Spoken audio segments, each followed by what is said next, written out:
Hola amigos, ¿cómo están? El día de hoy les quiero traer un nuevo capítulo acá en su canal de Master Channel. El día de hoy quiero traerles un capítulo bastante interesante, bastante educativo y bastante entretenido. El día de hoy nos acompaña la doctora Estefanía Lanes Claure. Ella es médica cirujana oftalmóloga formada en la ciudad de Buenos Aires. Bienvenida, Stephanie, ¿cómo estás? ¿Cómo estás? Un gusto estar aquí.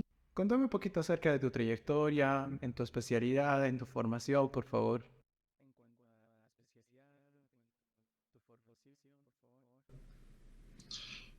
Bueno, yo soy médica graduada en la Universidad Mayor de San Simón, soy boliviana, cochabambina.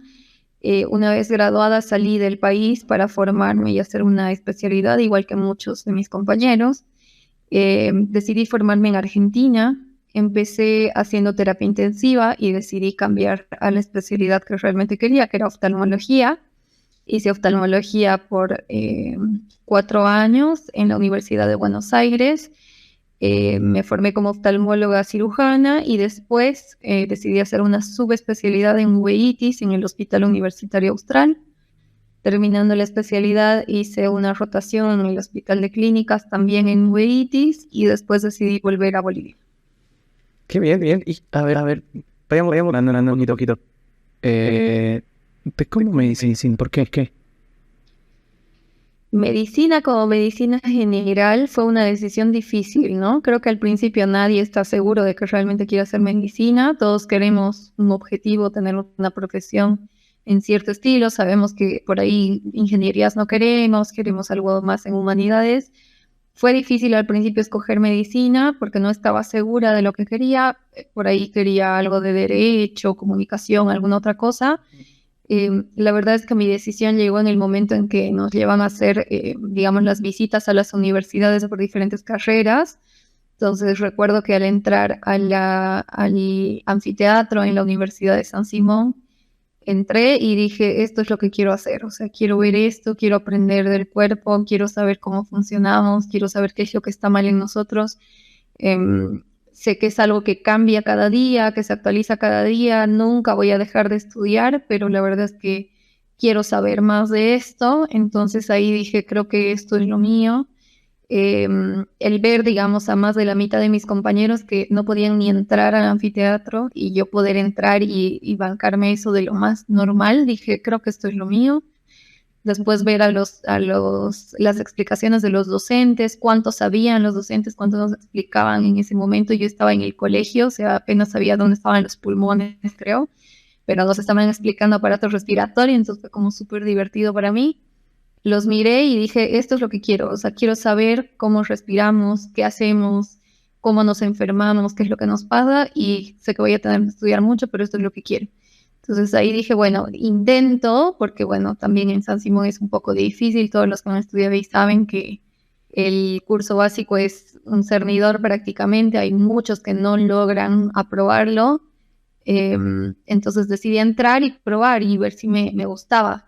Entonces una vez que entré al curso básico, la verdad es que sí me di cuenta que me gustaba leer, me gustaba estudiar, me gustaba aprender sobre el cuerpo humano, sobre las patologías, sobre las personas y decidí entrar. Dentro de la carrera cambié de especialidad como 50,000 veces. No sé si a todos les ha pasado, creo que no. Creo que muchos han entrado y han dicho, quiero hacer esto y fueron directo a la especialidad. A mí no. O sea, tipo entré y yo quería ser forense. Después en segundo año cambió a clínica. Después en tercer año dije, no, quiero ser cirujana. Lo mantuve en cuarto año. En quinto conocí oftalmología. Dije, quiero ser oftalmóloga. O sea, realmente esto me gusta, es todo lo que quiero. Y después saliendo un poco en la realidad pensé que iba a ser imposible que haga oftalmología porque son muy pocos cupos, es muy cerrado, pero bueno, le puse todo y finalmente lo logré, ¿no? Entonces ahora para mí es un gran logro ser oftalmóloga y haber terminado la especialidad. Fue fácil, fue difícil la etapa de universidad. Para mí fue difícil, creo que es la etapa en la que más uno se cuestiona si realmente eligió bien la carrera, ¿no? Creo que no hay médico que te diga, yo estaba súper seguro y decidí desde el primer día y nunca dudé que quería ser médico. O sea, creo que todos en algún momento de la carrera tuvimos muchas dudas de si realmente íbamos a lograrlo, si realmente estábamos hechos para esa carrera y si íbamos a poder con la carrera. Creo que todos dudamos en algún momento o pasamos cosas que nos hicieron dudar sobre si íbamos o no a lograr el objetivo, ¿no? O sea, para mí hubo muchos momentos desde el curso básico hasta que me gradué en el internado en los que pensaba que por ahí medicina no era para mí. Creo que nos pasó a todos, por lo menos con todos los compañeros con los que yo hablé, les pasa. Nos pasa a todos y creo que más bien está en esa indecisión de volver a elegir la carrera, de decidir seguir con ella, ¿no? A pesar de lo larga que es o de lo difícil que se puede poner a lo largo de los años, que uno siga y continúe y bueno, finalmente lo logre, pero cuesta, o sea, a todos nos cuesta y yo creo que todos en algún momento cuando dudamos está el tema de realmente lo quiero, realmente lo voy a hacer, realmente es para mí o no. Entonces todos nos cuestionamos lo mismo, los que han logrado graduarse y los que finalmente por ahí, estando en 5º año, decidieron no hacerlo, ¿no? Y decir, no, bueno, no, eso no es para mí, voy a seguir otro camino. Y tampoco creo que eso esté mal, creo que es parte de la vida y de lo que cada uno quiere para sí mismo, ¿no? Sí, eso sí, sí. Y contanos, ¿cómo surgió tal vez a la etapa de poder estudiar ese deseo de poder, así decir, bueno, ya acabé la universidad, me toca, seguramente tú vas a pensar hacer la especialidad, pero ¿cómo que es ese deseo de poder migrar? ¿Por qué no quedar en Bolivia y qué migrar? Mi motivo principal era que yo sabía que quería hacer oftalmología, ¿no? Oftalmología, yo acá roté en la fundación, que por lo menos en Cochabamba es la única que forma residentes en oftalmología, y vi la formación que tenían, ¿no? Y entonces realmente ellos no operan, no entran a quirófano casi nada, si entran es a instrumentar prácticamente. No sabía mucho de estudios, realmente la formación era más clínica, muy buena formación clínica, sí, 100%, muy buena formación clínica. Salen viendo un montón de pacientes, pero por ahí no con la parte quirúrgica. Y como te digo, mi duda siempre estaba en hacer cirugía desde 3er año y quería entrar a un quirófano. Entonces sabía que si por ahí me formaba acá, iba a quedarme en lo que había acá en oftalmología. Y yo quería salir más allá, o sea, yo quería formarme más allá, quería aprender a operar, quería más tecnología. En oftalmología hay mucha tecnología y lamentablemente en Bolivia en muchas, ahora capaz no tanto, pero mucho tiempo atrás, cuando yo me estaba formando, te hablo de hace 8 años, en tecnología estábamos bastante atrás. O sea, había muchos aparatos que había afuera y que leíamos en los libros y que no había acá. Entonces ahí dije, no, si me voy a formar, quiero formarme afuera. Pero siempre mi decisión era formarme afuera y volver, ¿no? O sea, traer esa tecnología y traer ese aprendizaje a mi gente. O sea, siempre era lo que quería. Entonces, en el momento, uno siempre duda en qué país, dónde te vas a ir, dónde vas a migrar, qué es lo que quieres hacer, cómo te proyectas al futuro. En el momento yo decidí irme a Argentina, que era cerca, o sea, no me alejaba tanto de mi país, no me alejaba tanto de mi familia. Es una medicina muy buena, es una medicina avanzada, distinta, es gratuita para la gente, entonces no iba a tener la limitación que por ahí en Bolivia tenemos muchas veces por el factor económico. Entonces decidí irme por eso, o sea, y elegí el país por eso principalmente. ¿Te costó nada adaptarte? El cambio, yo me refiero, el cambio de que estás en una zona de confort, que es Bolivia, digamos, migrar a un lugar totalmente distinto, con cosas nuevas, zonas nuevas. Sí, creo que cualquier cambio es difícil, fue muy difícil acostumbrarme a un nuevo país. Es un país hermoso, o sea, de verdad que aprendí un montón de Amigos, ¿cómo cosas, están? El día de pero hoy. es un país también totalmente distinto a Bolivia, ¿no? Y que hay mucha gente que por ahí vive en el país y Hola que amigos, ¿cómo no están? El quiere a día la de hoy les gente de quiero traer un Bolivia, o nuevo sea, que tuvo capítulo malas acá en su canal de experiencias Master Channel.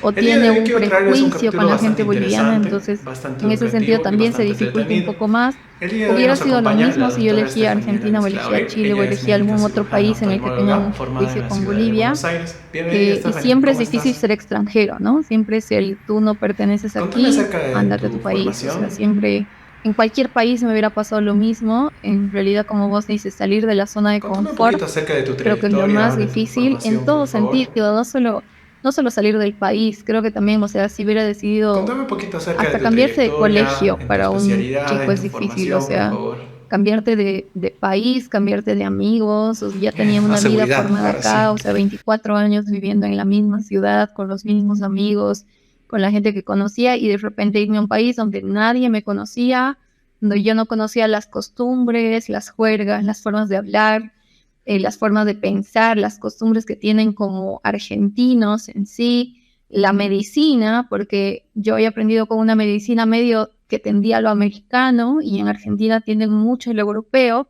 entonces era como incluso los protocolos, algunos protocolos cambiaban en la forma de atención, las patologías eran distintas, o sea, tanto en la carrera como en la cultura, como en la comunicación. Entonces, otra cosa era que nosotros los bolivianos usteamos, o sea, la gente que es más grande que nosotros, que tiene más rango que nosotros, siempre es usted, doctor, usted, señor, usted, o sea, el paciente mismo uno lo ustea, le trata de usted. En cambio, en Argentina todos te tutean. O sea, y si vos usteas a alguien, lo hace sentir viejo. Entonces, hasta esas cosas eran diferentes, ¿no? Y la comida, la cantidad de sal que uno le pone, el comer picante y que ellos no coman picante. O sea, hay tantas cosas que un migrante por ahí cuando sale de su país recién se da cuenta que son cosas únicas de tu propio país, que cuando empiezas a extrañar y a darte cuenta de lo difícil que es migrar, ¿no? Y yo creo que solo un migrante entiende lo que es migrar. ¿Cómo te preparas para estudiar la ciencia? Me puse a estudiar todos los protocolos del Ministerio de Salud. La verdad es que me puse a hablar con todos mis amigos o conocidos que tenían que no estaban, o sea, que ya estaban en Argentina y que ya habían logrado una residencia. Entonces me puse a hablar con todos, a preguntarles qué habían hecho, de dónde habían estudiado, qué me aconsejaban estudiar más. Hubo gente muy buena que me pasó toda la información, me pasaron exámenes, me pasaron todo lo que tenían, digamos. Me dijeron, mira, esto es de hace 3 años, pero capaz te sirve. Y también tenía la suerte de que tenía algunos amigos de mi generación que ya estaban allá, o sea, que ya habían tenido el título convalidado y estaban haciendo la residencia. Por ahí 1er año de residencia, pero la tenía, ¿no? Entonces ellos me pasaron mucha información y me puse a estudiar y estudiar y estudiar. Como te digo, primero entré a terapia intensiva por un tema de cupos, o sea, siempre, por lo menos en Argentina, sé que en Chile y en otros países, terapia intensiva no es la primera elección de los médicos, o sea, es algo que no todos quieren. Entonces empecé en terapia intensiva, una residencia de terapia intensiva. Después pasaron algunas cosas y decidí cambiarme a la especialidad que yo quería, no que era oftalmología. Y ahí sí empecé a estudiar mucho más de lo que eran cursos que dan, por lo menos en Argentina, sé que en Chile también y en Brasil también hay cursos para prepararte para el examen de residencia. Entonces empecé a tomar los cursos y a estudiar de ahí, de los protocolos que me daban, de cómo me guiaban en la resolución de la selección múltiple y a estudiar sobre eso, ¿no? Entonces había siempre hay preguntas trampa, en medicina es muy común. Entonces empecé a estudiar eso y finalmente, sin pensarlo, porque la verdad es que oftalmología en ese momento había 30 cupos de residencia, ¿no? Y éramos, no sé, 200 o más postulantes para oftalmología solamente, ¿no? En residencias traíamos 15,000, pero para oftalmología éramos más de 200. Solo había 30 cupos y solo 60 entraban en entrevista. Entonces, uno siempre piensa que no va a lograr entrar a entrevista, entonces estudié lo más que pude para que mi examen me vaya lo mejor que podía y finalmente por ahí no me fue tan bien como yo quería o como por ahí estaba acostumbrada para como me iba acá en Bolivia, digamos. Y cuando saqué la nota dije, o sea, era una decepción así de no me fue bien, qué mal, no voy a conseguir un puesto y finalmente uno se da cuenta que las cosas se van dando como tienen que ser. Las puertas se van abriendo, uno tiene que seguir adelante, buscar todas las posibilidades, abrirse un poco la mente a donde te vaya a tocar y lo mejor que sea para vos. Y fue así, entonces finalmente me tocó la clínica, dije, está bien, voy a ir, voy a conocer, voy a fijarme. Yo no conocía mucho de oftalmología en cualquier país es un círculo cerrado, somos pocos oftalmólogos. Nos conocemos casi todos, o por lo menos de nombre nos hemos escuchado, entonces como muy cerrado. Y bueno, para mí fue como, bueno, no importa, voy a lograr entrar a esto, a lo que quiero hacer y lo voy a intentar hacer. Entonces cuando fui y conocí la clínica, la verdad me gustó, era una clínica mucho más grande de lo que me había imaginado, especializada en oftalmología, con solo estudios de oftalmo, quirófano solo de oftalmología, o sea, era como algo que yo por lo menos en Bolivia nunca vi. ¿Qué clínica era? Y dije, sí, Clínica de Ojos Escobar. No, y es en el norte de la provincia de Buenos Aires, era lejos de Capital Federal, entonces no la conocía, obviamente no era uno de los hospitales como el Hospital de Clínicas, que todos sabemos dónde está el Hospital de Clínicas, digamos. Entonces fui, conocí y la verdad es que me gustó mucho el lugar, tenía mucha tecnología y como te cuento, era una de las principales motivaciones de salir de mi país, era conocer la tecnología nueva y todo lo último que había en la especialidad que yo quería. Entonces ahí dije, sí, creo que acá voy a poder hacer lo que quiero y este es el motivo por el que salí de Bolivia, o sea, por el que dejé a mi familia, a mis amigos, a todo.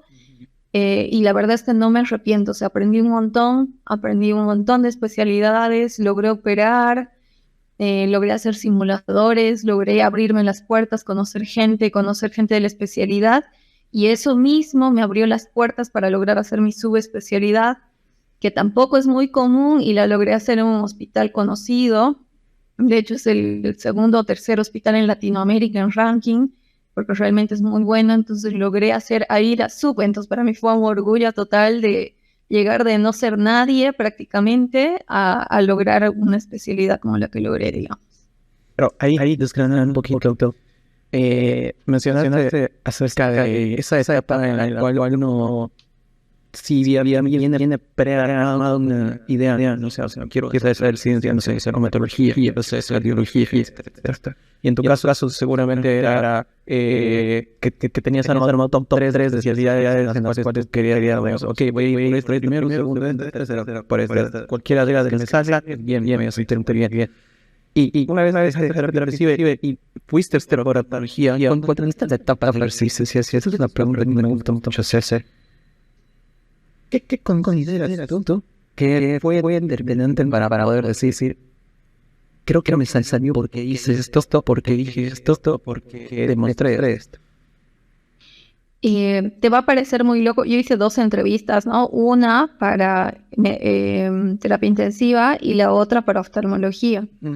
Y la realidad es que en ambas me pasó casi lo mismo. O sea, en ambas trataron de, no te voy a decir atacarme, pero como cuestionar el país de donde yo estaba viniendo. Y en ambas yo me mostré como orgullosa del país donde estaba viniendo y les empecé a hablar de las cosas lindas que tenía mi país, ¿no? Entonces en la primera entrevista de terapia intensiva yo les dije lo lindo que era ver cómo la gente, a pesar de que la salud era privada, porque en terapia intensiva todo es carísimo, a pesar de que la salud era privada, la gente realmente ayudaba y era muy fácil que el boliviano sea solidario y que diga, ay, mira, no necesita porque pobrecito no puede pagar la cuenta, le daremos 5 bolivianos. Y entonces por ahí esos 5 bolivianos era el almuerzo de una persona en la familia, pero no importaba, lo sacrificaban y dividían el resto entre todos. Y entonces en terapia eso fue como que les gustó mucho cuando di la entrevista al hospital. Y en terapia intensiva en San Miguel, en la provincia de San Miguel a través del municipio. Y en oftalmología, cuando fui a dar la entrevista para la Universidad de Buenos Aires, ellos pueden decirte sí, puedes entrar a la universidad o no, anda y busca otro curso superior. Entonces tuve que dar la entrevista, creo que eran 5 o 6 oftalmólogos, ninguno me conocía, obviamente, yo estaba súper nerviosa, o sea, estaba súper nerviosa porque dependía de eso mi futuro, o sea, porque realmente esa era la especialidad que yo había buscado, que yo quería. Estaba súper nerviosa de mostrar todo. O lo haces todo o perdiste todo. Estaba súper nerviosa, temblando, creo que no me salía ni la voz. Y me preguntaron de dónde venía, cuántos años tenía. Y uno de los médicos me dijo, ¿y vos eres boliviana? O sea, pero sentí que me lo dijo medio mal. Y le dije, sí. Y me dijo, pero eres alta y linda para ser boliviana. Entonces esos momentos que no sabes si decirle gracias, me dijo alta y linda, o decirle, mi gente es linda también, doctor. O sea, como no sabía cómo responderle. Entonces solamente le dije, y Bolivia es muy linda, doctor, le dije. Y me dijo, ¿qué es lo más lindo de Bolivia?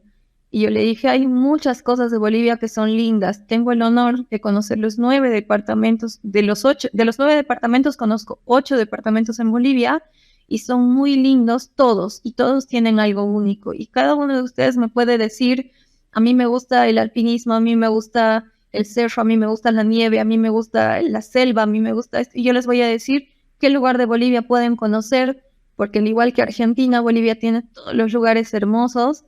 Y él me dijo, mira, yo conozco el Salar de Uyuni. Y le dije, mire, es una de las maravillas más lindas que tiene Bolivia y donde mejores fotos se puede sacar. Le dije, a pesar de que hace frío, es hermoso.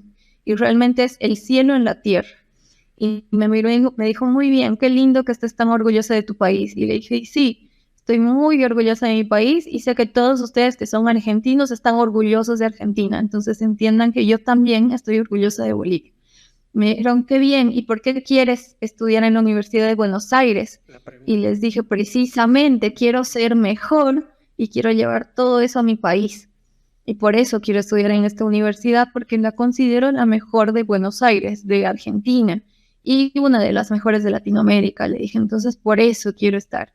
Y me dijo, perfecto, no necesito preguntarte nada más, si quieres te puedes retirar. Y yo, gracias. Entonces salí como súper tranquila de que había defendido a mi país en cierto momento y que también eso les había gustado. Yo creo que todos salimos con dudas. Yo salí diciendo, les terminé hablando del Salar de Uyuni y no de por qué quiero hacer oftalmología, de no por qué esto es lo mío. O sea, les dije todo, pero por ahí piensan que soy cualquier tonta que realmente no sirve para esto. O sea, les hablé de cualquier cosa, de turismo les hablé, pero no de lo que quería. Entonces siempre uno sale con dudas de no saber si realmente les gustó lo que les dijiste. Creo que ya está un poco en confiar en que por algo se dieron así las cosas, que por algo hablaste lo que hablaste. Yo pienso que por algo en el momento entré primero a terapia intensiva antes que oftalmo. Quizás si no lo hacía de esa forma no iba a lograr oftalmología o no iba a estar segura de mi especialidad, no lo sé. Pero uno siempre sale con dudas, es totalmente normal, de cualquier entrevista de trabajo, de la residencia, lo que sea. Y en la residencia nos pasa mucho a los médicos que todos entramos nerviosos porque de eso depende nuestro futuro. Entonces, así como cuando uno va a rendir el examen, está súper nervioso porque de ese examen dependen los siguientes 4 o 5 años de su vida. Entonces, los nervios son inevitables, pero creo que uno tiene que confiar en lo que ha hecho previamente a ese examen, en lo que uno sabe y tienes que confiar en lo que es para vos. Si es para vos, va a ser para vos, se va a dar. Se va a dar igual, o sea, hagas lo que hagas, se va a dar. Entonces uno tiene que tener fe, pero fe, no importa si no crees en Dios, fe en vos, fe en la vida, fe en el destino, fe en la energía, fe en lo que quieras, pero tener esa fe. Sí, que irme para las personas que están viendo, ya está seguramente la verán.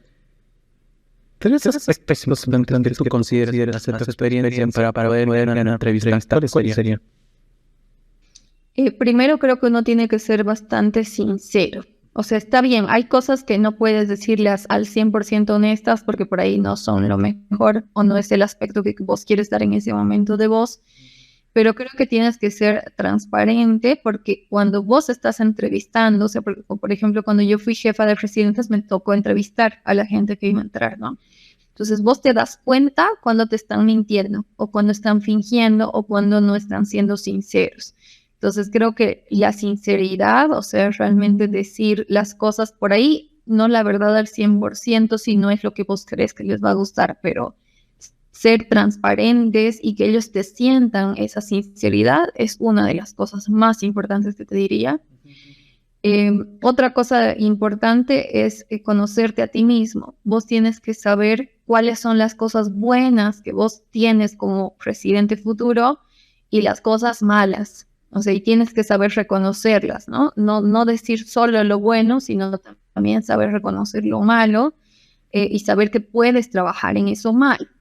Y eso también es muy importante, ¿no? O sea, si en alguna vez igual me tocó alguna entrevista o vos mismo cuando estás conociendo a un amigo, si solo te muestra lo bueno, o sea, vos te pones a dudar de las cosas, no puede ser tan bueno, o sea, no puede, en un novio, digamos, o una novia, no puede ser tan perfecto, algo tiene que haber que no sea al 100% lo que me está diciendo. Entonces también está bueno que reconozcan lo malo. Entonces creo que lo segundo sería conocerte a ti mismo, saber lo bueno y lo malo que tienes y ser sincero con eso en la entrevista. Y lo tercero es saber venderte. Creo que tienes que saber venderte, tienes que saber, así como ya sabes quién eres y qué es lo bueno que tienes y qué es lo malo que tienes que saber mostrarte de una forma que a ellos les guste y que ellos digan, no, yo quiero esta persona en mi equipo, yo quiero trabajar con esta persona. No me importa si no es la mejor nota, yo quiero que esa persona esté conmigo. ¿Por qué? Porque sabe lo bueno, sabe lo malo, tiene esto, a mí me llama la atención esto, ¿no? Entonces, para eso también por ahí es importante hablar con los que ya están adentro, ¿no? De preguntarles, en cada especialidad hay algo distinto que buscan los jefes, entonces buscar. En oftalmología, por ejemplo, nos gusta que trabajen, porque la mayoría de la gente que por ahí piensa que oftalmología no se hace nada y no es así, o que no se estudia tanto, entonces por eso escogen la especialidad y no es así. Entonces por ahí alguien que ya está en oftalmología te va a decir, o sea, no, mira, la verdad es que yo necesito trabajar, a mí me gusta esto, me gusta estudiar, entonces eso le va a llamar la atención por ahí al que te está entrevistando. ¿Tú crees que entrevistadora ahora? ¿Tú conoces mucho a la hora de que una persona vaya a una entrevista hasta la actitud con la que uno vaya? Si es como si es como que va a caer un chero o es como que va a tío, engañado. ¿Cuál consideras que es la forma ideal de poder? Obviamente no salir la rajatabla, pero más o menos un estándar ni muy a extremo podría ser así. Sí, yo creo que ningún extremo. O sea, mientras no llegues a ningún extremo, estamos bien. Si llegas a un extremo de demasiado tímido, que no puedas ni responder las preguntas, o no hables claro, o no modules bien y no te entiendan, es algo malísimo, ¿no? Porque uno piensa, ay, no, ¿y cómo le voy a hablar a un paciente si no me puede hablar a mí? O sea, no me puede decir su nombre completo y cómo explicarle alguna patología a un paciente. Entonces, eso es no ser muy tímido, tampoco ser demasiado extrovertido, ¿no? Creo que cuando uno es demasiado extrovertido, por ahí cometemos el error de parecer demasiado seguros o, por otro lado, de mostrar como que ya sabemos todo. Entonces, eso tampoco está bueno porque creo que uno está yendo a aprender, porque si supiéramos todo, no haríamos las residencias, esa es la realidad. Si supiéramos todo, ni siquiera necesitaríamos hacerlo. Entonces, ninguno de los dos extremos es bueno. Creo que sí es importante analizarse cada uno y también creo que es importante practicar, ¿no? Yo recuerdo que antes de mis entrevistas en las clínicas, yo busqué en Google, así como uno hace una revisión sistemática y sabe qué palabras clave poner. Bueno, así agarré, me senté y dije, a ver, típicas preguntas de residencia en medicina y me empezaron a salir preguntas, entonces hice más o menos las que más se repetían, que eran unas 20 y eran las clásicas preguntas que dije, listo, estas tengo que saber porque alguna va a entrar. Entonces empecé a preguntarme y responderme yo misma en el espejo y eso ayuda un montón, porque por ahí la primera vez que yo me pregunté cuáles eran mis 3 cualidades más fuertes, la dudé mucho y era como, ¿qué cualidades tengo? O sea, realmente uno se pregunta y duda y por ahí te quedas callado media hora. O sea, empecé a preguntarme y hablarme yo misma frente al espejo y ahí dije, listo, si a mí me preguntan esto, ¿qué es lo que yo quisiera escuchar en su lugar? Entonces me puse a anotar y dije, listo, esto es lo que quisiera que me respondan. Entonces quiero que sepan que soy responsable, quiero que sepan que cumplo con el trabajo que tengo y también quiero que sepan que una cualidad para mí es que tengo muchas ganas de aprender, por ejemplo. Y después también cuáles serían mis mayores defectos. Entonces, entre mis mayores defectos está que me obsesiono mucho y para mí eso es algo malísimo porque uno tiene que tener un escape o algo fuera de lo que estás haciendo. Tienes que tener algo que te mantenga a tierra. Entonces, eso es algo malísimo. Después, no sé, otra cosa mala. Y me ponía a hablar con mis amigos o amigas, ¿no? A ver qué cosas malas me podría decir en el examen que no quedaría tan mal, porque si yo digo que soy floja o que me duermo, por ahí no queda muy bien en una entrevista. Entonces ahí empecé como a analizar eso y creo que es un buen consejo, o sea, prepárate para la entrevista. Así como te preparas para un examen, prepárate para la entrevista. Vos lees exámenes pasados, tienes una base teórica, hace lo mismo. ¿Cuáles son las cualidades que más buscan en los hospitales? ¿Cuáles son los defectos que menos te van a disminuir puntaje en una entrevista de trabajo, ¿no? Entonces, Esas son cosas buenas que uno puede prepararse, puede hacer. Fue tu primer año. Ese es el primer año de wow, bueno, ya acá, ya no lo logré. Me toca dar, y obviamente que empezar a hacer cambios siempre va a ser difícil, pero más o menos ¿cuál fue tu primer año? Que es más complicado según la mayoría de las veces. Para mí el primer año fue difícil, pero fue peor el segundo, ¿no? O sea, para mí el primer año fue complicado porque estaba lejos de la familia, pero al mismo tiempo eso me distraía. O sea, eso me permitía estar enfocada en otra cosa, a no extrañar tanto, a no sentirme tan mal, y a estudiar y tener la mente ocupada y todo. Lo más difícil en primer año en todas las especialidades, creo yo, es la carga horaria. Estás trabajando todo el día, es como internados, estás todo el día adentro, todo el día trabajando, todo el día con pacientes. Lo único bueno que tienes es que estás haciendo la especialidad que quieres. Entonces, como quieres hacerla, es como que, bueno, pero esto es lo que me gusta, entonces lo voy a hacer igual. Pero llega un punto en que físicamente te agota física y mentalmente te agota, que ya los últimos pacientes ya no los piensas bien, ya no sabes ni qué hiciste, no te acuerdas qué decidiste, si no fuera la historia clínica que en ese momento le escribes, no sabrías qué has hecho con esos pacientes. La carga horaria, el no dormir bien, el tener que llegar a tu casa y estudiar, porque no es que llegas a tu casa y puedes dormir, tienes que estudiar y ver todo lo que dudaste, porque además no sabes, entonces tienes que leer. Siempre hay temas que preparar, siempre hay que leer, entonces el cansancio físico y mental es lo más difícil de primer año. Pero para mí el segundo año fue más difícil. ¿Y por qué? Porque yo en segundo año estaba a cargo de enseñar a todos los de primer año. Y cualquier error que cometan los de primer año era responsabilidad mía, como residente de segundo que les estaba enseñando.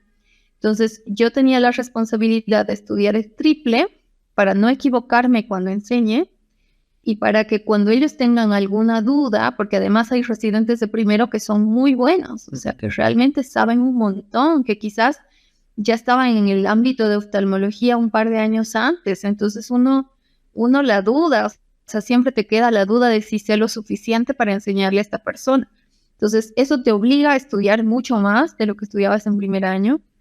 Por otro lado, por lo menos en Argentina, en oftalmología, en segundo año yo empezaba el curso superior, entonces tenía que pasar, además de mi carga horaria de residente, tenía que pasar mis cursos, que eran como 3 horas, 2 o 3 veces a la semana en la noche, que eran como clases teóricas que tenía que llevar.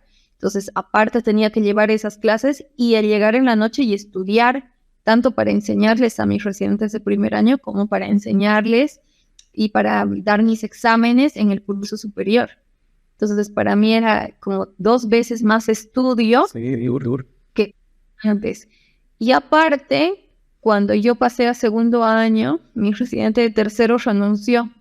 Entonces, mi año se hizo cargo de tercero. Entonces, todo lo que los de tercer año hacían, teníamos que repartirnos entre los 3 que estábamos en segundo año.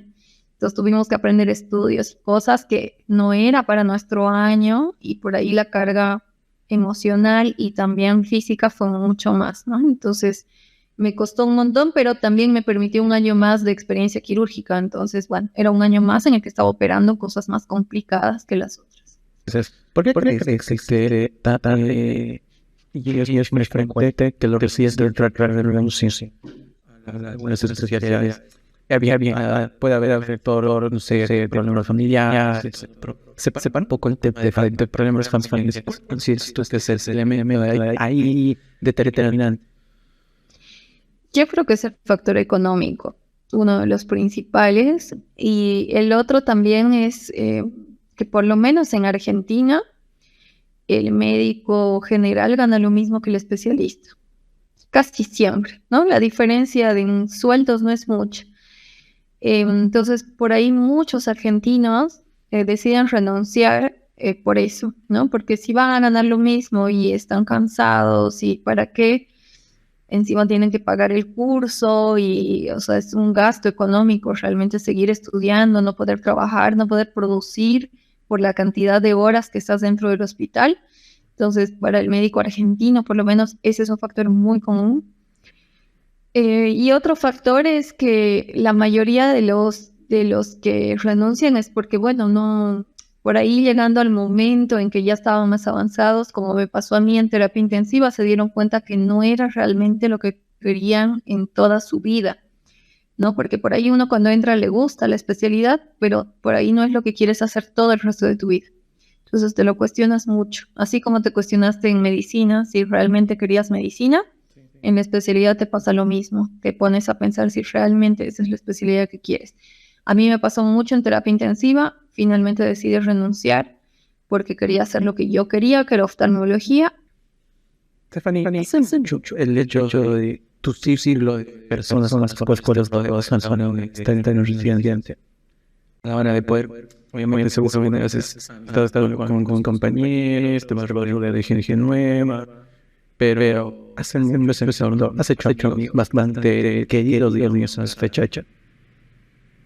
Sí, sí, he tenido muchos amigos, de hecho, con las personas con las que he hecho la residencia, tanto superiores, inferiores como los de mi año, son amigos eternos, están en otros países todos, pero con ellos sigo hablando casi que todos los días, porque uno vive más en el hospital que en su casa. O sea, realmente estás más tiempo en el hospital y hablas más con ellos que con tu propia familia, ¿no? Entonces, hace mucho el grupo con el que estás, porque o son los que te motivan, o son los que te desmotivan. Porque si real no te llevas bien con ellos, que estás más de 12 horas al día, no puedes con eso, o sea, no puedes. Y tienes mucho estrés, no comes, no duermes, nunca sabes si el sueldo te va a alcanzar, estás lejos de tu gente, de tu cultura, de todo lo que vos quieres.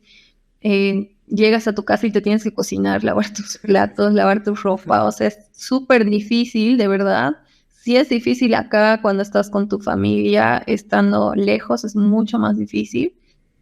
Y realmente estar con gente que esté ahí, que te apoye, que te haga reír, aunque sea 5 minutos en el día, es un montón.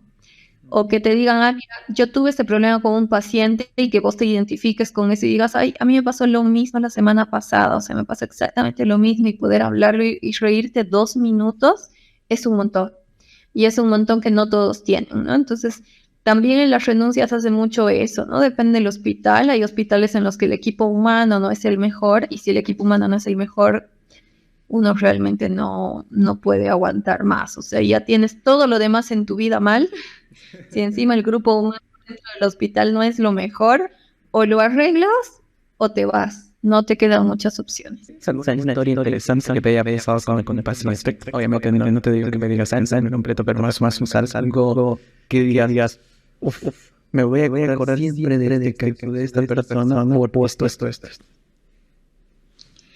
Hay muchos casos, ¿no? O sea, imagínate que en oftalmología veíamos cada uno 50 pacientes al día, de lunes a viernes y por lo menos 30 los sábados. O sea, teníamos 1.000.000 de pacientes. De verdad, mensuales veíamos entre 700 y 1.000 pacientes. O sea, un montón.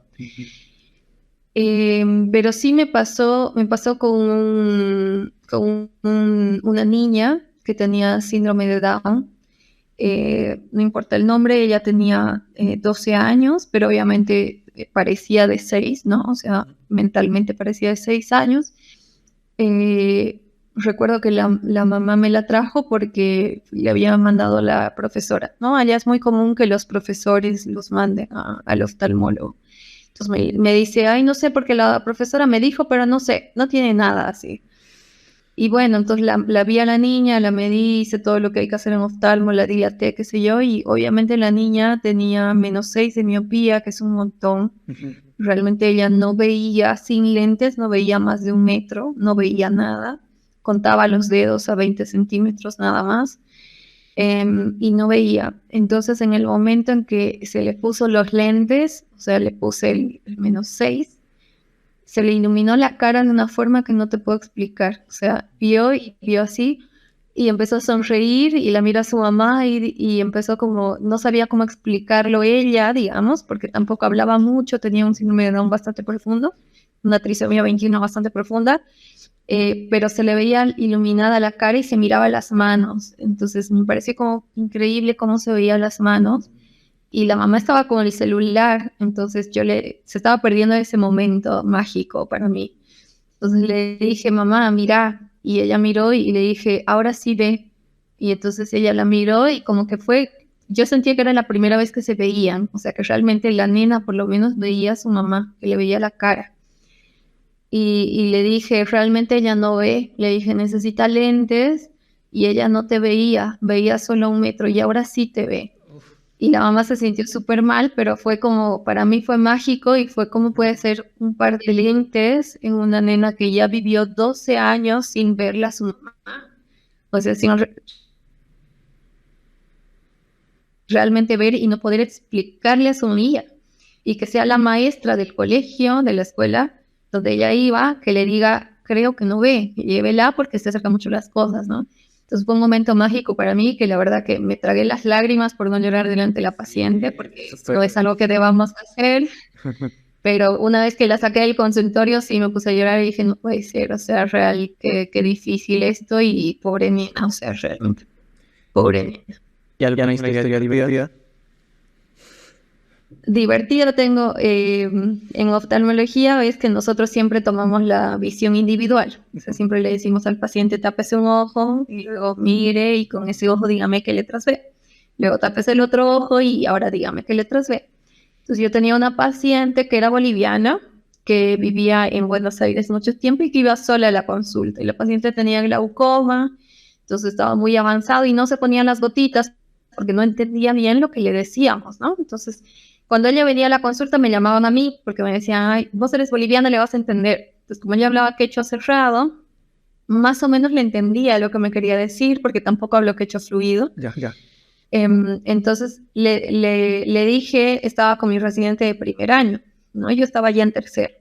Entonces me dice, por favor, ayúdame, no sé qué. Yo, claro, le digo, voy. Y le digo, yo le tomo la visión, le digo, ¿no? Y me dice, no. Él me dice como ha hecho él. No te preocupes, yo le tomo la visión, quédate tranquila, sentada. Yo le tomo la visión, yo, ¿seguro? Y me dice, sí. Bueno. Y le dice la señora, y yo, bueno. Y le dice, señora, no importa cómo se llama, ¿no? Y le dice, por favor, tápese con la mano izquierda, el ojo izquierdo, le dice, y le hace la seña. Y la señora, y no le decía ni sí ni no, ¿no? Y le dice, bueno, tápese, le dice. Y la señora hace esto. Se tapa con la mano izquierda el otro ojo. Y él le dice, no, le dice, con la otra mano. Y la señora se cubre los 2 ojos. Y yo le digo, deja, yo le tomo la visión, quédate tranquilo. Pero fue muy gracioso porque la cara de él era de, no sé qué está pasando. Súper perdido, pero fue muy gracioso. No, sí, cuando son cosas que normalmente a veces pasan, ¿no? Y es como que hay acciones. Hay mucha gente boliviana ya acá en los Aires que de alguna manera ha ido yéndose poco a poco, ¿no? En distintos grupos, en los distintos sectores de Buenos Aires. Y de alguna otra manera logras identificarlas por la forma como son, por la forma como te hablan, no por la acción, sino por los modismos un poco que te dicen. Y es como que parece un poco recortan tanto entrar con alguien de a veces sentir esa calidad que yo boliviano tienen con su gente y todo eso, obviamente excluyendo un poco también todo negativo, pero bueno, eso siempre es bonito. ¿Cuáles son las terapias por las cuales normalmente la gente que consulta intenta tratar? El mayor motivo de consulta en oftalmología es que no ves, ¿no? Entonces mucha gente viene porque no ve bien, sea de lejos o de cerca. Varía muchísimo con las edades, pero hay mucha gente que no ve y piensa que se va a solucionar con lentes, ¿no? Entonces van principalmente por eso. El 90% o más de las consultas es el motivo. Muchas veces se puede solucionar con lentes, pero hay muchas otras veces que el motivo por el que el paciente no ve bien no son los lentes, son otras patologías y ahí es muy difícil explicarle al paciente, pero te diría más del 90% de las consultas es doctor o doctora, no veo bien. Cada tiempo debo ir al oculista. Mira, lo más importante que me parece que la gente y los médicos tienen que saber y escuchar es que los niños deberían controlarse al mes de nacidos, a los 6 meses y después una vez por año hasta que cumplan 7 años. Ese control acá en Bolivia por lo menos y en Argentina se trata de hacer más, pero tampoco está al 100% cumplido, digamos, como quisiéramos. Es súper importante porque los niños no saben cómo tienen que ver, o sea, no saben cómo es la visión normal. Entonces hay mucha gente que termina sin usar lentes porque no sabía que necesitaba y terminan con ambliopía por deprivación, por no haber usado lentes hasta antes de los 7 años. Y lamentablemente después de esa edad, cuando el niño ya se da cuenta que no ve bien, ya no podemos hacer mucho los oftalmólogos. Entonces, eso es algo muy importante. Después de eso, deberíamos hacer un control cada 2 años más o menos. Y por ahí ese control se puede mantener a menos que tengan algún síntoma o signo antes de eso. Pero después de eso, el paciente, después de los 40 años, debería controlarse también una vez por año. Así como visitan al médico clínico una vez por año, deberían ir al oftalmólogo. Porque hay muchas patologías oculares que son silentes y que el paciente no presenta signos o síntomas manifiestos, digamos, hasta que la enfermedad está muy avanzada, así como la diabetes o la hipertensión arterial, ¿no? Entonces es súper importante controlarse una vez por año después de los 40 y de los 1 a los 7 años, y no se olviden de los bebés, ¿no? Los médicos, todos deberíamos mandar a nuestros niños al mes, a los 6 y al año. Sí o sí, en los niños menores de 1 año, principalmente por los tumores, ¿no? El retinoblastoma es el tumor infantil más frecuente en la infancia, entonces es súper importante descartarlo y solo se ve con fondo de ojos. Entonces es muy importante que manden a los niños a control. Tengo una justamente una de las dietas de la diabetes debilita la visión o afecta la visión. Al 100% la diabetes desde el principio afecta la visión, ¿no? Una glucemia alta te va a generar medidas o miopes o hipermétropes distintas a las que el paciente tiene. La glucemia alta o baja va a cambiar la turgencia del vítreo que está dentro del ojo y eso va a cambiar la medida del lente. Entonces, por ejemplo, si yo tengo un paciente diabético recién controlado, no debería darle lentes porque probablemente no sea la medida que necesite en el futuro. Entonces necesito controlarlo. Uno, eso. Y otro, que la diabetes desde que empieza a los siguientes 10 años tiene un riesgo más alto de generar una retinopatía diabética y de generar ceguera en el paciente, especialmente si no ha sido diagnosticado a tiempo o si no ha sido controlado a tiempo, ¿no? Entonces, la diabetes genera ceguera, es algo que la gente tiene que saber. Y si vos tienes diabetes, eres un paciente o una paciente con diabetes, deberías controlarte y hacerte un fondo de ojos anualmente, ¿no? Porque, bien, te diagnosticaron hace 1 año, pero no sabemos hace cuánto tienes diabetes. Puedes que te hayan diagnosticado hace 1 año y hace 20 años que estabas con diabetes y no sabías. Entonces deberías controlarte una vez por año porque no sabemos cuándo va a empezar la retinopatía diabética. Si esta enfermedad se controla a tiempo, se controla muy bien, pero si no la controlamos a tiempo, genera ceguera. ¿Qué alimentos son los que mejoran la salud visual?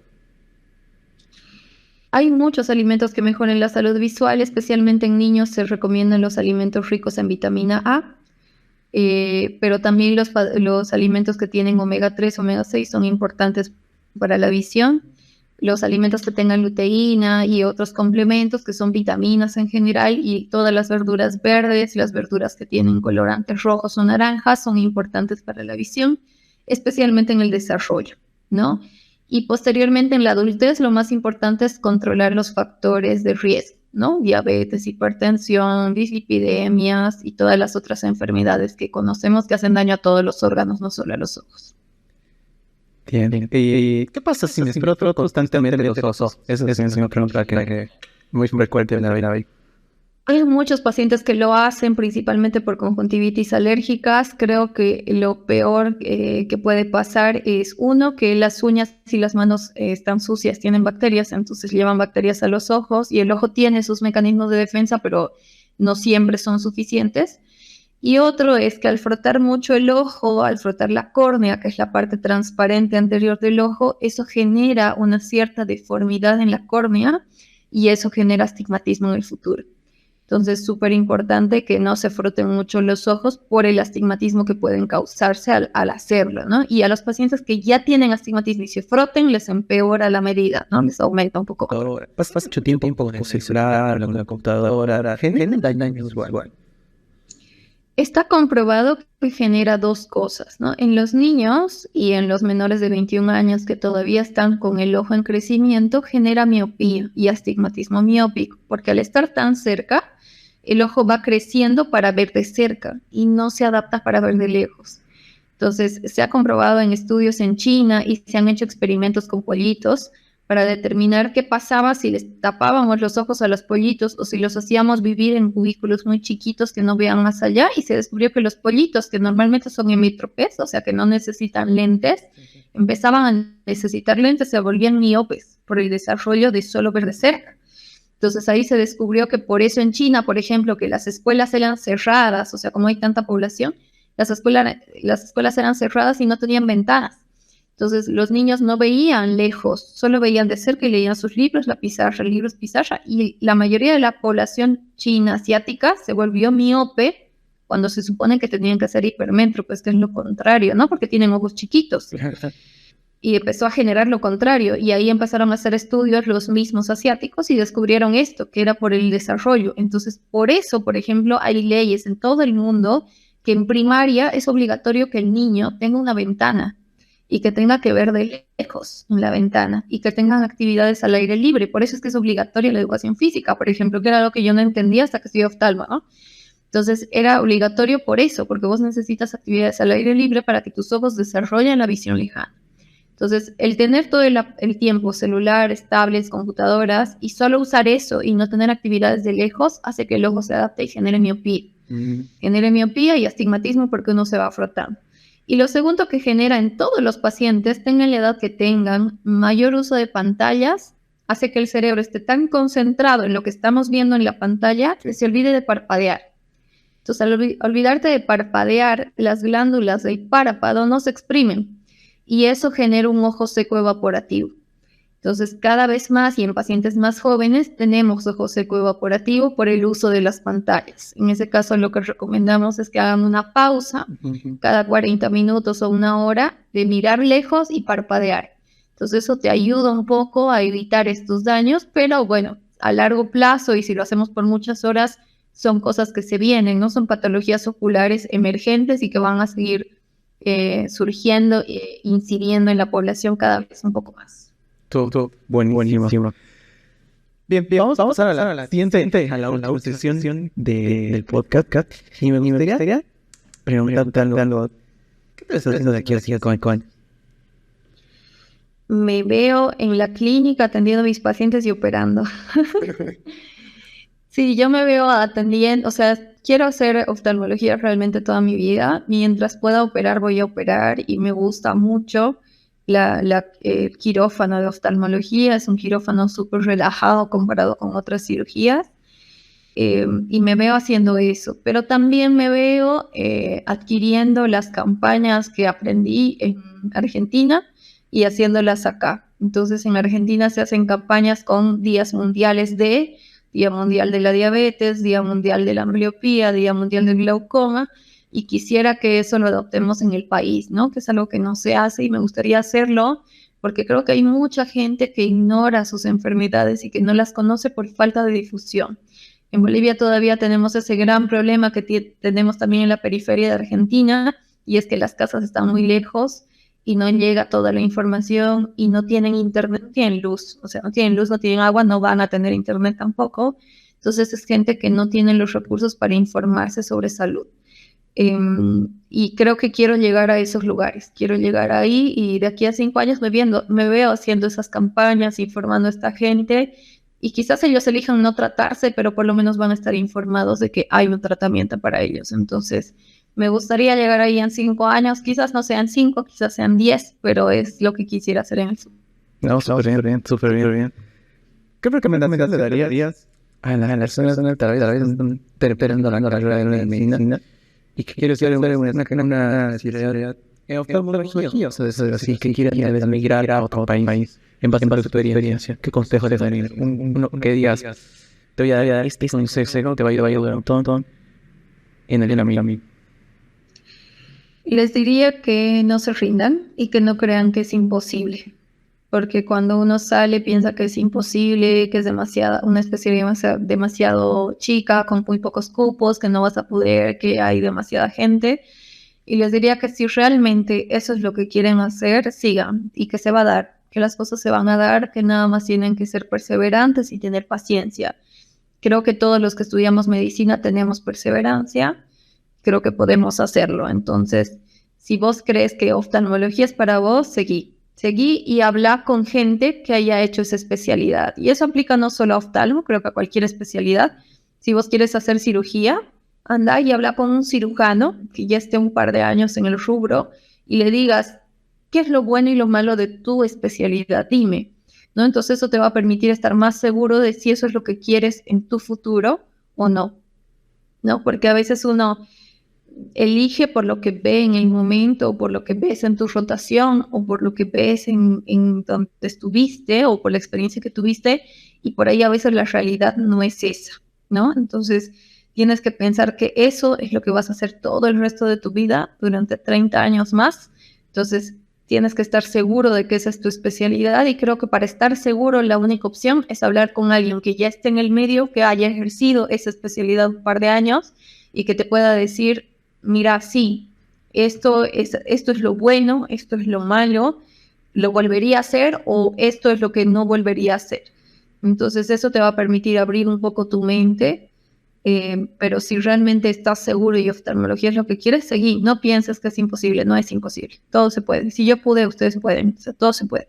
Sí, verdad. Stephanie, fue esa transición en la que me pasaste de obviamente terminando la especialidad y decir, sí, ahora tengo que volver a Bolivia.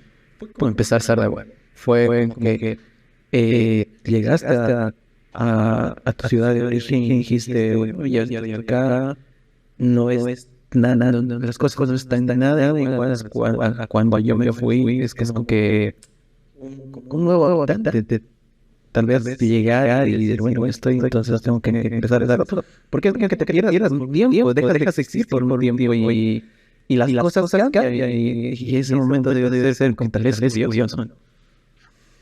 Sí, es un momento en el que igual pues lo sabes, o sea, por lo menos yo lo sabía, no sé si todos, pero yo lo sabía. Yo sabía que en el momento en que yo iba a volver iba a ser empezar de nuevo, empezar de cero.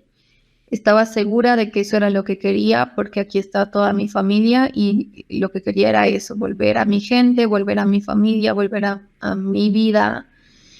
En el momento en que yo salí de mi país, sabía que quería volver, entonces es algo que no cambió a lo largo de esos años. Amo Argentina, me encanta, les agradezco el haberme recibido, ha sido un país hermoso, he vivido hermosas cosas allá. Tengo amigos argentinos que los adoro y realmente les voy a agradecer siempre todo lo que hicieron por mí.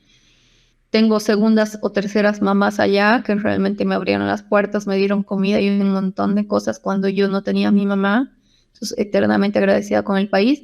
Pero en el momento que yo decidí volver, sabía que era volver a empezar, volver a hacerme conocer, volver a hablar con gente, volver a abrirme en campo, si quieres, por decirlo de alguna forma, de cero, ¿no? Entonces, se puede, todo se puede, pero sí es un proceso de empezar de cero otra vez, con la diferencia en que por ahí, como tienes a tu familia, tienes casa, no tienes que pagar alquiler, tienes comida y que sabes que aunque sea visitando a un amigo te voy a invitar un plato de comida, no tienes que estar pendiente de eso, cuestión que por ahí en el extranjero a veces no es así, ¿no? Uno no sabe dónde va a comer al día siguiente, no siempre sabe si te va a alcanzar, pero estando en casa, esa es la única diferencia que he encontrado, pero sí es volverte a abrir las puertas. No es imposible, se puede, y nuevamente, si uno quiere, se puede. O sea, si vos sabes lo que quieres y estás seguro, vas a poder, o sea, te va a ir bien. Dale, buenísimo. ¿Cuáles son las personas que son las siguientes que te vida? Hoy en día, o sea, hoy después de todo lo que he pasado, te diría que es mi mamá, es una de las personas más influyentes en mi vida, o sea, siempre lo ha sido. Creo que para todos nuestra mamá es súper importante, para bueno o para malo, pero siempre es importante, es influyente. En segundo diría que es mi mi jefe de la subespecialidad, que realmente ha sido una persona que me ha enseñado un montón, que es grande, reconocido mundialmente, y a pesar de toda esa fama y todo ese prestigio y todo lo que sabe, ese es un médico súper humilde y que realmente trata muy bien al paciente, le tiene toda la paciencia del mundo a los pacientes, les explica todo lo que puede y puede tardar 3 horas con un paciente con tal de que el paciente se vaya bien y sabiendo lo que tiene. Entonces eso es algo que no se encuentra en todos los profesionales, así que profesionalmente es muy influyente. Y profesionalmente te diría que el tercero, profesionalmente, si tengo que escoger, digamos, sería un médico que acá es mi pediatra, o sea, realmente fue mi pediatra desde que yo nací. Hasta el día de hoy creo que si me enfermo iría con él, o sea, confío ciegamente en su criterio médico. Y es súper importante para mí porque me ha mostrado la clase de médico que quiero ser y ha sido uno de los motivos por los que he elegido la carrera, que es el doctor Oscar Romero, que es jefe del hospital del ala de quemados en el hospital Viedma. Entonces, un médico que realmente trabaja mucho por sus niños quemados, realmente consigue medicamento, pone él incluso muchas veces el medicamento para los niños.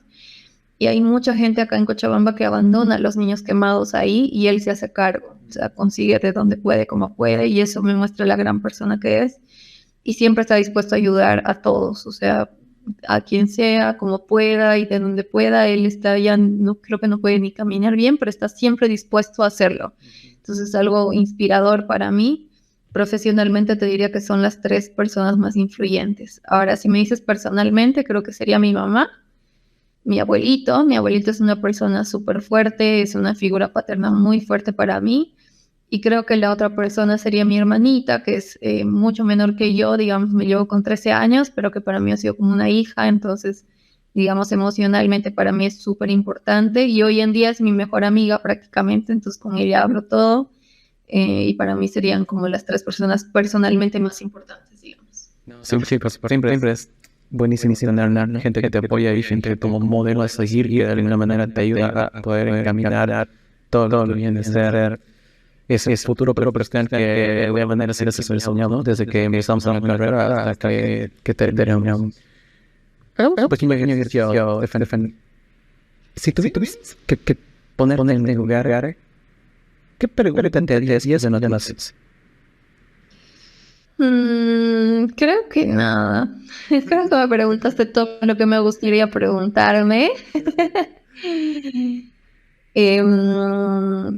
Por ahí me preguntaría si hubiera cambiado algo de lo que hice hasta el día de hoy. O sea, si hay alguna decisión en la que pude profesionalmente o en mi vida que no hubiera tomado. Y la respuesta es no. O sea, creo que todos cuando tomamos una decisión dudamos, o sea, será la decisión, lo haré, lo podré hacer, lo lograré. Pero si hoy donde estoy me pongo a analizar en todo lo que he hecho en mi vida, creo que no cambiaría nada. Estoy orgullosa de lo que logré, de dónde llegué, de todo lo que aprendí. Creo que si no hubiera decidido en el momento lo que decidí, no hubiera aprendido todo lo que aprendí y no hubiera llegado donde llegué. Entonces estoy segura de que fueron las decisiones correctas en el momento y que por ahí si retrocediera el tiempo volvería a decidir lo mismo. Entonces no me arrepiento de la carrera, no me arrepiento de la especialidad, no me arrepiento de la subespecialidad, no me arrepiento de haber vuelto al país y no me arrepiento, pero sí me lo cuestioné muchas veces. Bueno. Y es normal que no se lo cuestione. Bien, ¿no? La última. Para ¿qué es la felicidad? Creo que la felicidad es lograr estar donde quieres estar. Creo que ser feliz es estar feliz, es estar tranquilo con tus decisiones, contigo, con lo que quieres hacer y mientras vos estés feliz con eso, no importa lo demás. Para mí eso es la felicidad. Yo creo que si vos estás bien contigo, eres feliz. No, para mí eso es la felicidad. Muy difícil llegar, pero creo que es un trabajo de cada día decidir ser feliz. ¿Eres feliz? Soy feliz. ¿Dónde podemos hablar contigo? Que con unos resultados. No se trata de En este momento estoy empezando en Oftalmed, que es una clínica en sociedad de solo oftalmología en Cochabamba, que es cerca del Parque del Arquitecto. Ahí coloco la dirección en un ratito para que puedan. Sí. ¿Tienes Dale, Instagram o página web? Sí, en Instagram me van a encontrar como doctora.alanesclaure, que ahí, digamos, estoy armando ya la parte profesional, porque antes era medio amateur, digamos, ¿no? Haciendo yo solita lo que podía. Ahora ya estoy con un poco más de cancha en el manejo de redes virtuales, entonces estoy empezando ahí. Entonces, @doctora.alanesclaure me van a encontrar. Ahí mismo en el Instagram tienen el mail, un WhatsApp con el que se pueden contactar. Cualquiera de las dos cosas para encontrar. Bueno, amigos, muchas gracias por habernos acompañado en el capítulo del día de hoy. También agradecer a la doctora Stephanie Alanes por haber estado participando. No se olviden poder suscribirse. Acá vamos a dejar en la descripción todas las redes sociales donde nos pueden seguir, tanto en Instagram como también en YouTube. Próximamente vamos a estar en nuevas redes sociales. También mencionarles que pueden ir a escuchar todos los capítulos del podcast, tanto en Spotify como en Apple Podcast. Los van a encontrar todos absolutamente. Y bueno, suscribirse nuevamente y agradecer por todo. Nos vemos en el siguiente capítulo.